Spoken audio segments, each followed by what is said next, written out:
Hello everyone, welcome back to my channel. So today I am creating my anniversary outfit and इसकी inspiration ली है मैंने एक Instagram page से and काफ़ी time से मैंने सोच के रखा था कि ये आउटफिट तो मुझे बनाना ही है और एनिवर्सरी से बढ़िया ओकेशन और क्या हो सकता है।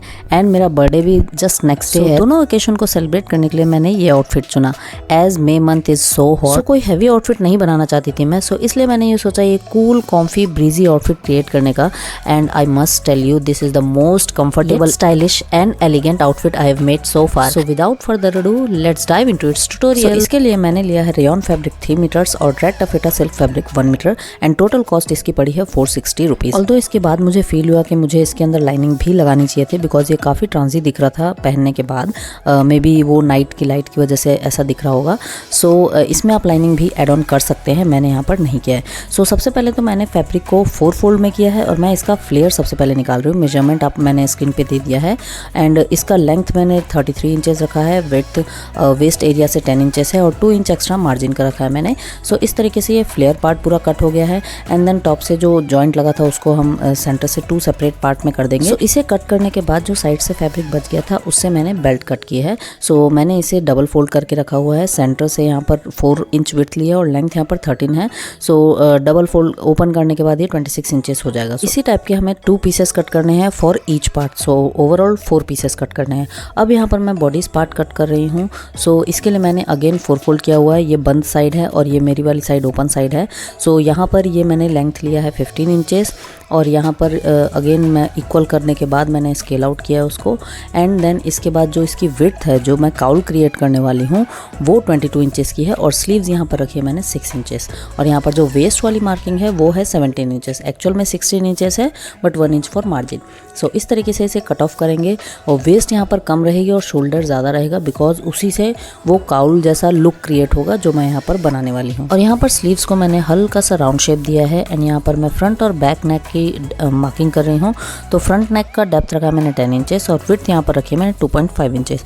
सो यहाँ पर 2.5 इंचेस इसलिए रखा है मैंने बिकॉज बहुत ही ब्रॉड शोल्डर होने वाला है। सो कहीं ये नेक मतलब शोल्डर की साइड से और भागे नहीं नीचे, इसलिए मैंने इसे बहुत ही कम रखा है। बट यहाँ पर मैंने बैक के लिए मार्किंग जो की थी वो थोड़ा सा मिस्टेक कर दिया बिकॉज मुझे लगा कि बहुत ज़्यादा डीप हो जाएगा फिर वो ज़्यादा अच्छा नहीं लगेगा। पहले मैंने इसे 7 इंचेस रखा था बट जब बनने के बाद एक बार ट्राई किया मैंने तो ऊपर से चढ़े जा रहा था तो वो लुक नहीं आ रहा था। सो इसलिए मैंने इसे फिर एक्सटेंड किया। तो फ्रंट और बैक अगर आप दोनों ही 10 इंचेस लेंगे तो परफेक्टली ऐसा ही सेट बैठेगा जैसे आप वीडियो में स्टार्टिंग में देख सकते हैं। सो उस तरीके का अगर लुक चाहिए उतना डीप चाहिए तो आप फ्रंट और बैक दोनों 10 इंचेस रख सकते हैं। सो यहाँ सेपरेट मैंने किया है फ्रंट और बैक को। सो कुछ इस तरीके से यहाँ पर काउल क्रिएट होंगे। जो वेस्ट एरिया है वहाँ पर हमें छोटी छोटी सी प्लेट्स लेनी है। सो ज़्यादा भी नहीं लेना है, मतलब 3 या 4 ही प्लेट्स आ पाएंगे इसमें because as you know fabric कम था, 3 मीटर था। अगर आप और ज़्यादा काउल चाहते हैं तो इससे भी ज़्यादा फैब्रिक लेंगे तो वो अच्छे से बन पाएगा बिकॉज आप फिर सेपरेटली फैब्रिक कटआउट कर सकते हैं अगर आपके पास ज़्यादा फैब्रिक होगा तो। सो इस तरीके से कुछ ये तीनों ही पीसेस को अरेंज करना है। अब यहाँ पर ये तीनों ही पीसेस मैंने इस तरीके से रख दिए हैं। अब इसे स्टिच करना इजी तो बहुत है बट थोड़ा सा ट्रिकी है बिकॉज मैं ये सारा ही इनविजिबल स्टिच में करने का ट्राई कर रही हूँ। तो सबसे पहले तो मैंने कैनवास अटैच किया बिकॉज ये फैब्रिक बहुत ही ज़्यादा सॉफ्ट है। सो ये सिंपली ऐसे स्टिच तो नहीं होगा। सो इसलिए मैंने पीछे कैनवास लगाया। उसके बाद एज इट इज़ नेक की पट्टी कट की है एंड देन नॉर्मली जैसे हम सूट में पट्टी लगाते हैं वैसे ही इसे भी अटैच करेंगे। और अगेन स्लीव्स के लिए भी मैंने वैसा ही किया है बिकॉज यहाँ पर मैं स्लीव्स कुछ कर्व शेप में बना रही हूँ। सो उस तरीके से अगर उसको जैसे नॉर्मली सूट में स्टिच करते हैं वैसा करते तो वो अच्छा नहीं लगता। सो इस तरीके से उसको हेम करना है हमें। अंदर बाकी जो बचा हुआ पीस है उसे अंदर की तरफ हेम कर देंगे हाथ से बाद में हैंड स्टिच करते हुए। सो सेम यहाँ पर गले के लिए भी करना है और यहाँ पर फ्रंट में मैं एक डोरी भी अटैच करूँगी। फिलहाल मैंने नहीं किया है बट बाद में उसे मतलब एक डोरी बनाते हुए हमें सेंटर में दोनों ही पीस को अटैच कर देने हैं। अब उसके बाद यहाँ पर मैं शोल्डर टू शोल्डर ज्वाइन करूँगी। इस तरीके से पूरा शोल्डर टू शोल्डर ज्वाइन हो जाएगा और जो नेक वाला पीस है वहाँ पर सेंटर में आपको एक डोरी अटैच करनी है। सो ये पूरा हमारा शोल्डर ज्वाइन हो गया है। यहाँ पर मैंने लूप्स भी अटैच किए हुए हैं एंड इस तरीके से कुछ ये पूरा दिख रहा है। इंटरलॉक भी हो गया है एंड यहाँ फ्रंट में मैंने डोरी अटैच की है जो कि नेक में आएगा कवर्ड होके। एक हॉल्टर नेक टाइप का एक लुक क्रिएट होगा। सो ये यहाँ पर टॉप पार्ट हमारा बन चुका है। अब यहाँ पर नीचे हमें छोटी छोटी सी गैदर्स करनी है। तो यहाँ पर मैं 3 प्लीट्स ही बना रही हूँ। सो दोनों को ही अपोजिट डायरेक्शन में इस तरीके से प्लीट्स बनाना है। सो यहाँ पर मैं सभी को पिनअप करके स्टिच कर लूँगी साथ में एंड देन इसके बाद जो बेल्ट अटैच करना है वो हम देखेंगे।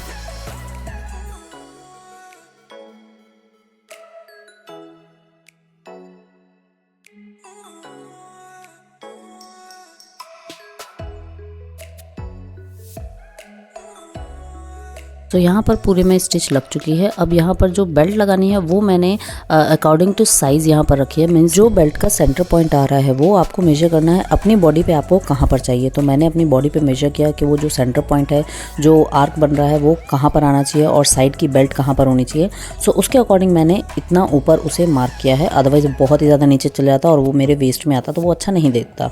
सो इस तरीके से कुछ मैंने मार्क किया है और पूरे को मार्क करने के बाद उसके ऊपर ही अकॉर्डिंगली इस तरीके से पलटी करके राइट साइड अंदर की तरफ रखते हुए मैंने इसे अगेन स्टिच किया है और जो प्लीट्स नीचे बनी थी उसको अगेन ऊपर बनाते हुए इस तरीके से स्टिच किया। तो ये यहाँ पर वन साइड हो गया है। अब ये देखिए, जो पूरा फैब्रिक है ये एक्स्ट्रा है, अगर मैं नीचे लगाती तो बहुत ही ज़्यादा नीचे चले जाता तो वो अच्छा नहीं दिखता।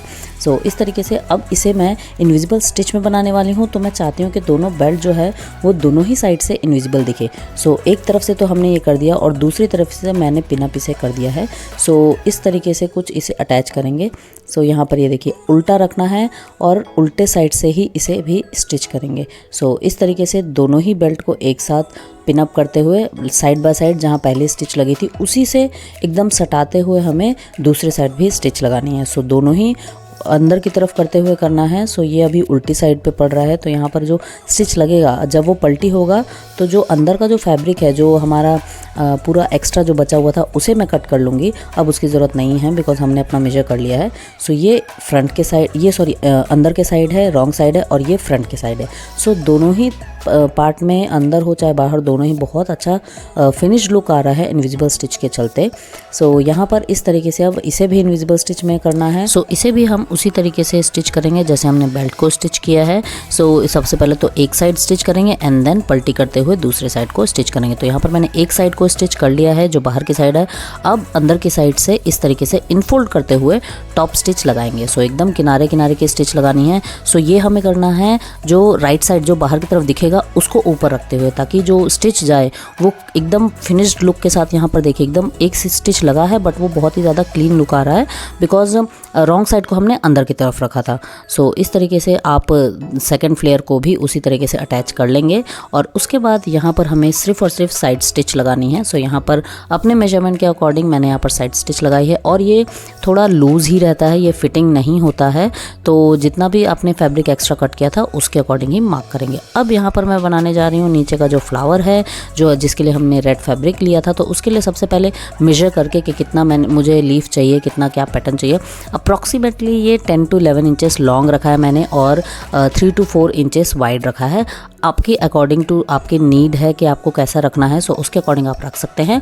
सो ये पूरा कटआउट करने के बाद जो मैंने टफेटा सिल्क फैब्रिक लिया था उसके ऊपर रॉन्ग साइड में इसे मैं पूरा पेस्ट कर रही हूँ एंड देन इसको डबल फोल्ड करके मैंने पिन अप कर दिया है फैब्रिक को। मतलब जिस साइड ये फैब्रिक पेस्टेड है उसी के रॉन्ग साइड एक और फैब्रिक लेके मैंने यहाँ पर पूरा पिन अप किया है एंड देन किनारे किनारे की स्टिच यहाँ पर लगाई है ताकि जब हम इसे फ्लिप करें तो वो सारा जो कैनवास है वो अंदर की तरफ चला जाए।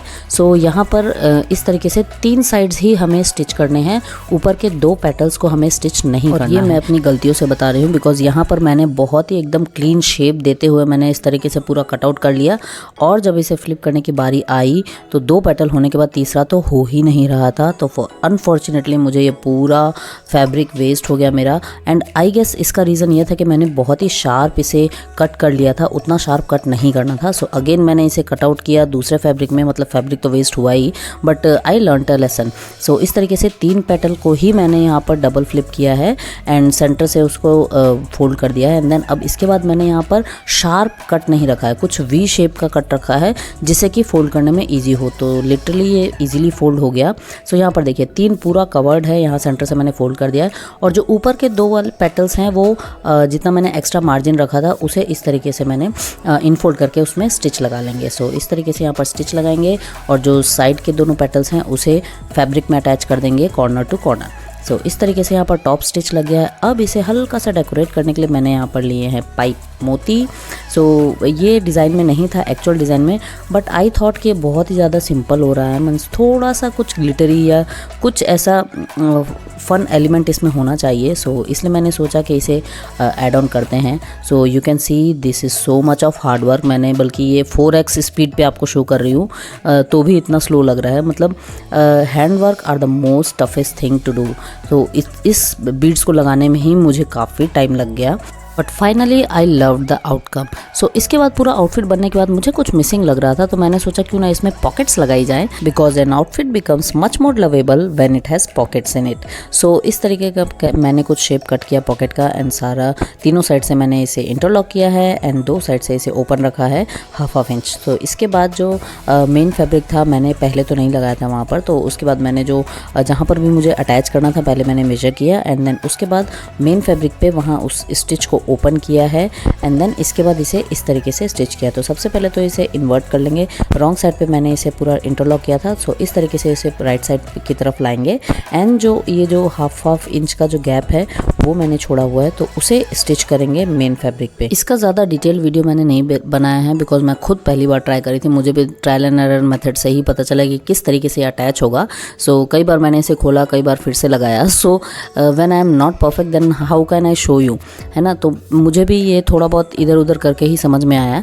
So next time if you want it definitely I'll make sure that you will get the tutorial. So for that comment down below if you wanted swing tutorial, and please do check out my latest videos where I've created rainbow theme inspired outfit and some celebrity inspired outfit too, and please go through my playlist that's outfit from scratch and some twinning outfits, because I love creating twinning outfits with my daughter. And if you like this video then please do subscribe to my channel and share it with your friends and family and those who love to create their own outfits. And for more such casual yet trendy outfit, you can also check out my another video in which I have created summer dress using Hakoba cotton fabric. All the video links will be provided in the description box below, so don't forget to check out my description box and stay tuned. And you can also follow me on Instagram and Facebook, and you can also find me on Pinterest, and stay connected for my next outfit as it is going to be a twinning outfit. Till then, take care and see you soon in my next video. Bye bye.